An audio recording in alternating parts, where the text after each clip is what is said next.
Even though we are given the choice or will to choose between the right and wrong, but still we have no control. Sometimes we want to do something and most of the time we cannot do it what we want to do. Everybody want to become rich, but only Allah can make rich people who He like to make them rich. Everybody want to be healthy, but only Allah can give the people He want to give health. Everybody want to be protected, but only Allah can protect who He want to be protected.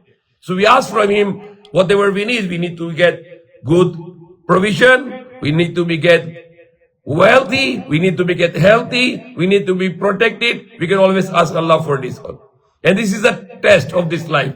Not everyone is going to reach. Not everyone going to be healthy. Not everybody going to be wealthy. Not everyone is going to be protected. It is a test life. Prophet Muhammad said, if you have a safe house and if you have a good health and if you have the food for one whole day, you have the whole world with you. What is a beautiful hadith is this?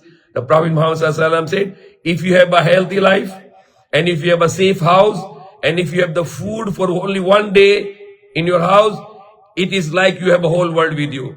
What is the meaning to say? The most of the people in the world, they don't have the safe house. Even the some, they don't have the house at all. So majority of the people in the world, they don't have the safe house. They are not safe in their own house. The majority of the people in the world, they are not have a healthy life. And the majority of the people of the world are hungry and they don't have enough food for their sustenance. So if you have these three things, healthy life, safe house, and the food for one day for our families, then we have the whole world with us. So always to learn to be grateful and thankful for Allah and not to be ungrateful to Allah. May Allah guide us. Alhamdulillah Rabbil Alameen.